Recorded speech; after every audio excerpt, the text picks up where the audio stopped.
Hello बच्चों, KVM online क्लासों में आपका स्वागत है। मैं Ajay Kumar with organic chemistry. हम पढ़ा रहे हैं पॉलीमर चैप्टर 15।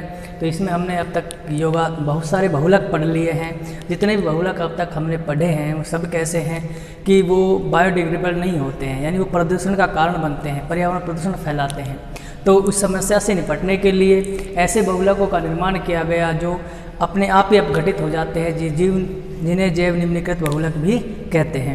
तो जैसे उनमें पहला हमारा बहुलक है जैव निम्नीकृत बहुलक में जैव निम्नीकृत बहुलक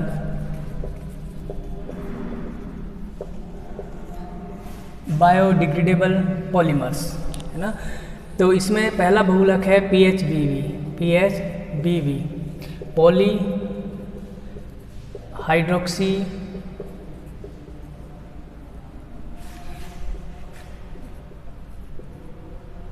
butyric polyhydroxy butyric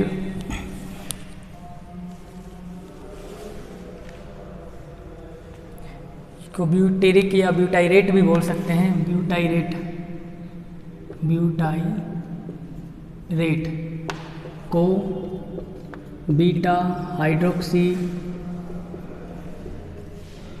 वैलरेट beta hydroxy वैलरेट, ये इसका PHBV का पूरा नाम है। तो इसके एकलक का नाम क्या होता है? इसमें एकलक में हम 3 हाइड्रोक्सी ब्यूटेनोइक और 3 हाइड्रोक्सी पेंटेनोइक लेते हैं, उनका संघनन कराते हैं। एस्टर प्रकार का बहुलक है क्योंकि इसमें अल्कोहल और कार्बोक्सिलिक समूह आपस में जुड़कर एस्टर का निर्माण करते हैं। तो ये पॉलीएस्टर प्रकार का बहुलक है। जैसे OH CH2 C double bond OH, इसको बोलते हैं 1, 2, 3 और 4। नाम क्या हो गया? 3 हाइड्रोक्सी 1, 2, 3, 4 ब्यूटेनोइक अम्ल। एक पर कार्बोक्सिलिक है तो 1 को लिखना जरूरी नहीं है, butanoic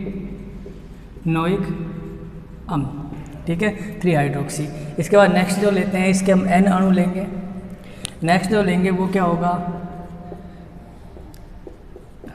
CH2 CH3 CH2 C double bond OH। एक इसकी काउंटिंग करते हैं तो कैसे करेंगे? हम ये लिखते हैं 1, 2, 3, 4 और 5। तो 3 नंबर पर OH समूह है तो इसका नाम क्या हो जाएगा? 3 हाइड्रोक्सी और पेंटेनोइक अम्ल। इन्हें संघनित किया जाता है दोनों को, यानी गर्म करते हैं तो -NH2O बाहर निकलता है। -NH2O का मतलब होता है कि कार्बोक्सिलिक समूह का OH और इसका H, ये N अणु है तो N अणु बाहर निकल गए। अब कार्बोक्सिलिक अम्ल और अल्कोहल जुड़ते हैं तो एस्टर का निर्माण होता है। तो नीचे जो बहुलक बनेगा वो क्या होगा? मैं इसको पूरा ही लिख देता हूँ। पहले हमने ये लिख दिया CH, ऊपर ये CH2 को हमने इसको ऊपर कर दिया है ना, यहाँ पर क्या लिख दिया? OH। इसके बाद क्या लिखा? CH2 C double bond O। यहाँ पर अब देखो OH हट गया, H हट गया, O बचा तो हमने O को यहाँ लिख दिया। उसके बाद CH, नीचे क्या लिख दें? CH2 CH3। इसके बाद कार्बोक्सिलिक समूह है ये। तो हमारा पॉलीमर कैसे बनेगा? अभी तो श्रृंखला रुकी हुई है तो यहाँ से देखो कार्बोक्सिलिक समूह का क्या हटा है? OH। तो कार्बोक्सिलिक समूह कहाँ पर है? यहाँ पर। इसका OH हटा दो, आगे डैश कर दो, ठीक है। इसके बाद अल्कोहलिक समूह का क्या हटाया हमने? H। तो यहाँ से हम क्या हटा दें? H। इसको आगे कर दो और ये हमारा क्या बन गया? पॉलीमर। इसको क्या बोलेंगे? PHBV पॉलीहाइड्रोक्सी ब्यूटाइरेट को बीटा हाइड्रोक्सी वैलरेट बहुलक बन गया ये, ठीक है। इसमें एस्टर समूह बना है, एस्टर यानी C डबल बॉन्ड O और ये कार्बन आ गए यहाँ पर। तो ये पॉलीएस्टर प्रकार का जैव निम्नीकृत बहुलक है जिसका उपयोग करने के बाद ये अपने आप ही अपघटित हो जाते हैं और पर्यावरण प्रदूषण नहीं होता है। इसके बाद हमारा जो सेकंड पॉलीमर है वो क्या है? PCl और PLA है ना। तो यहाँ से इसको मिटा देता हूँ, आप स्क्रीनशॉट ले लो पहले इसका। यहाँ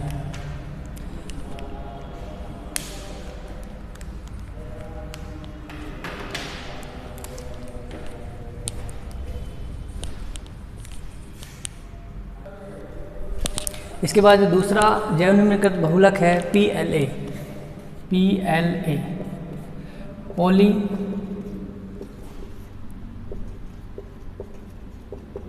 लैक्टाइड एसिड यानी अम्ल, पॉलीलैक्टिक अम्ल भी बोलते हैं इसको, पॉलीलैक्टाइड एसिड भी बोलते हैं। तो पॉलीलैक्टाइड एसिड में क्या होते हैं, बहुत सारे लैक्टिक अम्ल होते हैं जो इस बहुलक का निर्माण करते हैं, इसको पॉलीलैक्टिक अम्ल भी बोलते हैं। यहाँ पर क्या लिख सकते हैं, लैक्टिक अम्ल, लैक्टिक अम्ल, क्योंकि लैक्टाइड किससे बनते हैं, लैक्टिक अम्लों से ही बनते हैं। तो बहुत सारे लैक्टिक अम्ल मिलकर क्या बनाते हैं, एक बहुलक बनाते हैं। तो ये बहुलक के क्या बनाते हैं, रेशे बनते हैं। रेशे क्या काम आते हैं, ऐसे धागे बनाने के काम आते हैं जो शल्य चिकित्सा में काम आते हैं, तो बायोडिग्रेडेबल होते हैं, अपने आप ही गल जाते हैं। तो इसमें जो संरचना होती है वो किस तरह से होती है, ये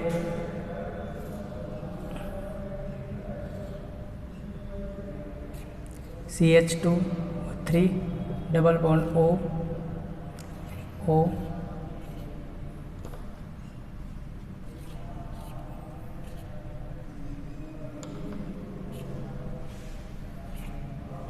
रेखीय संरचना बना रहे हैं हम इसकी, यहाँ पर CH3, इसको बोलते हैं लैक्टाइड। लैक्टिक अम्ल के संयोग से बना है। लैक्टिक अम्ल क्या होते हैं, लैक्टिक अम्ल C डबल बॉन्ड O, इसके बाद यहाँ पर क्या होता है CH2 से क्या जुड़ा होगा, CH3, 1 2 3 अधिक 4, यहाँ पर ये CH किससे प्रतिस्थापित हो जाएगा, OH समूह से, ठीक है। और यहाँ पर क्या जुड़ा हुआ होगा, OH। तो ये हमारा कहलाता है लैक्टिक अम्ल, ठीक है।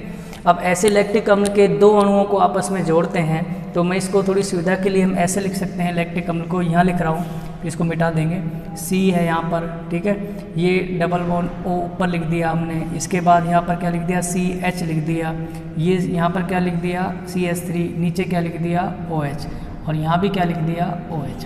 ये लैक्टिक अम्ल है, लैक्टिक अम्ल का एक अणु है। दूसरा अणु भी इससे जोड़ते हैं तो क्या होगा, यहाँ पर HOC डबल बॉन्ड O, उसको उल्टा करके लिख दो, O ये आ गया, C ये आ गया। अब इससे आगे क्या जोड़ें, CH, यहाँ पर क्या हो गया, CH से क्या जुड़ा हुआ है, CH3 ये हो गया। इसके आगे क्या जुड़ा हुआ है, OH जुड़ा हुआ है, ठीक है। ये हमारे दो अणु हैं, एक अणु तो ये हो गया लैक्टिक अम्ल का, दूसरा अणु ऊपर हो गया। अब इनको जोड़ते हैं तो इनमें से जल का अणु बाहर निकाल देते हैं। यहाँ पर मैं इसको इस तरह से, ये हटाया, ये जल का अणु बाहर हो गया, बचा क्या, एक ऑक्सीजन। यहाँ से भी हटाया, ये जल का अणु, बचा क्या, एक ऑक्सीजन। तो इस तरह से क्या होता है, ये इसमें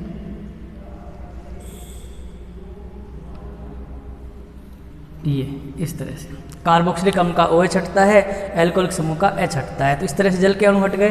तो अब देखो यही संरचना यहाँ बन गई। हमें रेखीय सूत्र, यहाँ पर क्या होता है, CH से CH3 जुड़ा हुआ, एक O बच गया यहाँ पर, फिर यहाँ पर C है, डबल बॉन्ड O है, यहाँ CH है, CH3 है और ये O है। तो ये हमारा लैक्टाइड हो गया। इसको ये भी लिख सकते हैं लैक्टिक अम्ल, लैक्टिक अम्ल।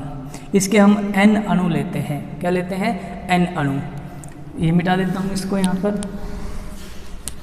तो हमारा जो बहुलक बनेगा, अब ये जो वलयाकार संरचना है, ये वलयाकार संरचना टूट जाएगी और क्या बनता है हमारा, इसमें पॉलीमर बनता है, जिसको हम कैसे लिखते हैं भाई, इसको सीधी वाले को यहाँ से, या तो यहाँ से तोड़ दो और इसको यहाँ से तोड़ दो, ठीक है। या इसको ऐसे करते हैं, यहाँ से ना तोड़ कर यहाँ से तोड़ते हैं, ये डबल बॉन्ड वाला बन, ठीक है। ये बन टूटेगा, ये यहाँ से टूटेगा, तो एक सीधी श्रृंखला बनेगी। O के आगे क्या है, CH, नीचे क्या लगा हुआ है, CH3, फिर आगे क्या है, C डबल बॉन्ड O, उसके आगे क्या है, O, है ना। फिर O से आगे क्या है, यहाँ पर CH से क्या जुड़ा हुआ है, CH3, और फिर से आगे क्या है, CO, यहाँ पर लगा दिया हमने ये डैश N और ये N लगा दिया इसको। हमने इसी वलय को तोड़ दिया, ऐसे खोल दिया है, तो ये क्या कहलाएगा, बहुलकीकरण। और ये बहुलक बन गया हमारा PLA, पॉलीलैक्टिक एसिड, जिसका उपयोग हम शल्य चिकित्सा में टाँके बनाने में करते हैं और बायोप्लास्टिक बनाने में। बायोप्लास्टिक का मतलब होता है ऐसी प्लास्टिक जो यूज करने के बाद अपने आप ही सड़ गल जाती है और नष्ट हो जाती है। तो इसके बाद हमारा जो नेक्स्ट पॉलीमर है वो इसमें PCl, तीसरा क्या है PCl, पॉलीकैप्रोलैक्टम, क्या नाम होगा इसका, पॉलीकैप्रो को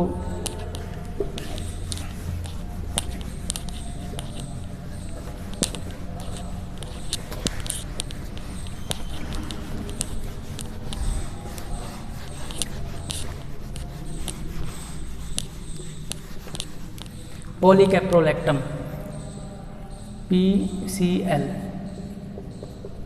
पॉलीकैप्रोलैक्टम PCl।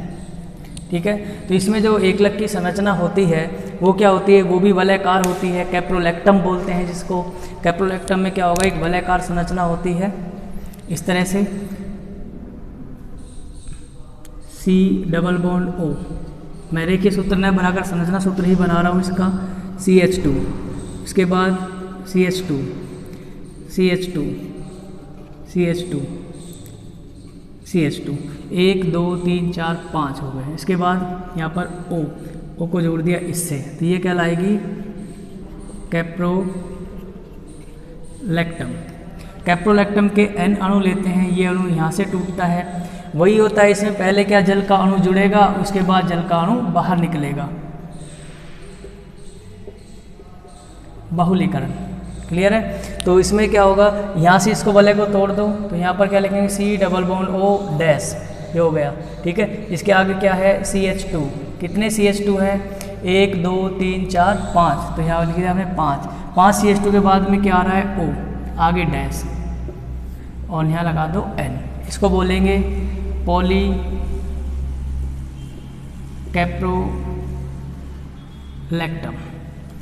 यानी PCl, बहुलक हो गया। इस बहुलक का उपयोग कैप्सूल के खोल बनाने में किया जाता है, कैप्सूल के खोल बनाने में। कैप्सूल के खोल क्या होते हैं कि जो ऐसी दवा होती है, ड्रग्स होती है, जिनको यानी नियंत्रित ड्रग्स बोलते हैं, एकदम से उनको खाया नहीं जा सकता, तो उनके लिए क्या करते हैं, क्योंकि हम एकदम से उनको निगल ले तो हमारे आमाशय में या हमारे शरीर में साइड इफ़ेक्ट डालती हैं, तो उनको वो क्या बचाने के लिए क्या करते हैं, उन दवाओं को ऐसे प्लास्टिक के से खोल में डाल देते हैं। वो प्लास्टिक के खोल किसके बने होते हैं, PCl के बने होते हैं। ये क्या होता है, आमाशय में जाता है PCl, अपने आप ही धीरे धीरे गलने लगता है, और गलेगा तो धीरे धीरे दवा को, ड्रग्स को रिमूव करता रहता है, रिलीज करता रहता है, और वो दवा हमारे शरीर में काम करना शुरू कर देती है। तो ऐसी दवाओं के खोल बनाने में PCl का उपयोग किया जाता है। इसके बाद नेक्स्ट जो पॉलीमर है आपका,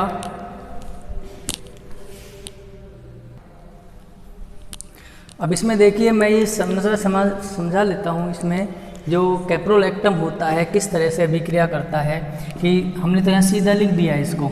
सबसे पहले इसमें जल का अणु जुड़ता है H2O, ठीक है। तो H2O का हम विघटन करते हैं, तोड़ते हैं, तो किस में टूटता है वो, H+ और OH-, 2 आयनों में टूट गया।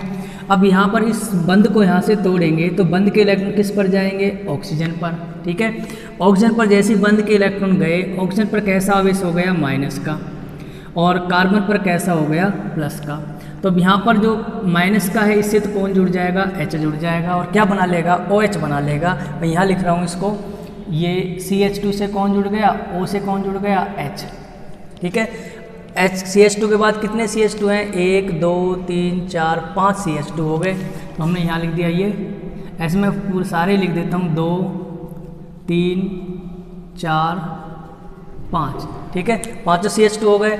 यहाँ पर आओ, CH2 का क्या जुड़ा हुआ है, C डबल बॉन्ड O। अब C डबल बॉन्ड O कैसा है, कार्बन प्लस का है, इस प्लस के कार्बन से कौन जुड़ जाएगा, OH आके जुड़ जाएगा यहाँ पर। क्लियर। तो अब ये हमारा एकलक बन गया। कैसा है, इसमें 2 क्रियात्मक समूह है, एक तो एल्कोहलिक क्रियात्मक समूह है और एक है कार्बोक्सिलिक क्रियात्मक समूह। जब ये कार्बोक्सिलिक और एल्कोहलिक समूह अभिक्रिया करते हैं तो एस्टर का निर्माण करते हैं, अतः ये भी कैसा है, पॉलीएस्टर प्रकार का बहुलक है। हम चाहे तो सारे पॉलीएस्टर बहुलकों को एक साथ भी ले सकते हैं, जो हमने संघनन बहुलक में पढ़े थे पॉलीएस्टर, यहाँ भी हैं। अब इससे हम दूसरी इकाई जोड़ेंगे यहाँ पर प्लस में, तो इस एल्कोहल के आगे कौन सा हिस्सा आएगा, कार्बोक्सिलिक का, कार्बोक्सिलिक का आएगा ये इस तरह से, ये कितना है CH2 कितने हैं 5 और पर यहाँ पर क्या लगा दिया हमने OH। तो अब देखो इसका H और इसका OH निकल कर जल का अणु बाहर निकल गया। तो अल्कोहल से क्या हटा है H हटा है। तो हमने यहाँ से अल्कोहल था यहाँ से हमने H हटा दिया और आगे लाइन को खींच दिया। ठीक है, इधर आ जाओ कार्बोक्सिलिक समूह में क्या हटा है OH। तो हमने यहाँ जो OH था वो हटा दिया, उसकी जगह हमने क्या कर दिया डैश। इस तरह से ये श्रृंखला जुड़ती जाएगी और N जल के अणु निकलते जाएंगे। तो हमने यहाँ पर जल क्यों नहीं लिखा, क्योंकि वलय को तोड़ने में जल जुड़ा था और फिर उसके बाद बहुलक के निर्माण में जल का निष्कासन हो गया, तो जल के अणु टोटल इक्वल हो गए यहाँ पर। तो ये हमारा PCl पॉलीकैप्रोलैक्टम प्रकार का बहुलक हो गया, जिसका उपयोग कैप्सूल के खोल बनाने में किया जाता है। इसके बाद हमारा नेक्स्ट बहुलक है PGA। क्या होता है नेक्स्ट बहुलक है PGA।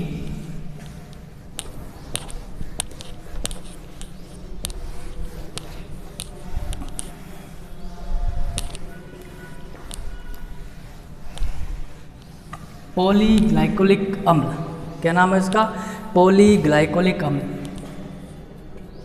पॉलीग्लाइकोलिक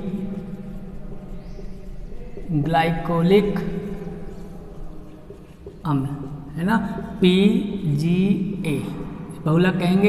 एकलक कौन है ग्लाइकोलिक एसिड है। तो ग्लाइकोलिक एसिड की संरचना क्या होती है, बिल्कुल इजी है, सारी वलयकार संरचनाओं से बनाए जाते हैं। तो इसको हम कैसे लिखते हैं, इस तरह से लिखते हैं C≡O। ठीक है, यहाँ पर कार्बन है CH2, यहाँ पर क्या था, पहले मैं बेसिक संरचना बना रहा हूँ, यहाँ पर था OH। क्लियर है। इसके बाद यहाँ पर आ जाओ, ये है OH कार्बोक्सिलिक समूह हो गया, ये 2 हाइड्रोजन हो गए। अब नेक्स्ट जो यौगिक है वो भी ऐसा ही है C≡O। यहाँ पर क्या है OH कार्बोक्सिलिक समूह का OH है, ध्यान रखना। यहाँ पर फिर क्या लगाएंगे CH2 और यहाँ पर क्या लगाएंगे OH, ये अल्कोहलिक समूह का है। तो ये OH तो कार्बोक्सिलिक का हो गया और ये अल्कोहल का हो गया, ये अल्कोहल का हो गया, ये कार्बोक्सिलिक का हो गया। तो इसमें जल का अणु कैसे निकलेगा, इस तरह से जल का अणु निकाल दिया, बचा क्या O। यहाँ पर इसमें इस तरह से जल का अणु निकाल दिया, बचा क्या O। तो हमारी जो संरचना बनी इसमें -2H2O बाहर निकला, तो ये संरचना बन गई C≡O। CH2 है, CH2 को हम ऐसे लिख दो, यानी जो कोना होगा वो CH2 का काम करेगा, CH2 ऐसे लिख दिया, नीचे बचा O। यहाँ पर क्या है C≡O, फिर क्या है CH2, उसके बाद क्या है ये ऑक्सीजन है, ये चक्रीय संरचना बन गई। अब इसके हम जैसे N अणु ले लेते हैं, इसको क्या बोलेंगे ग्लाइकोलिक अम्ल से बना है, तो इसको वलय को ग्लाइकोलाइड भी बोलते हैं। क्या बोलते हैं ग्लाइकोलाइड, ग्लाइकोलाइड एकलक है। इसका बहुलकीकरण कराते हैं, बहुलीकरण कराते हैं इसका,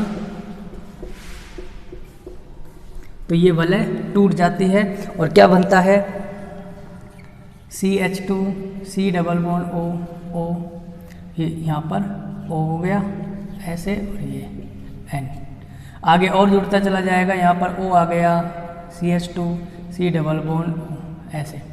तो ये कहलाता है PGA।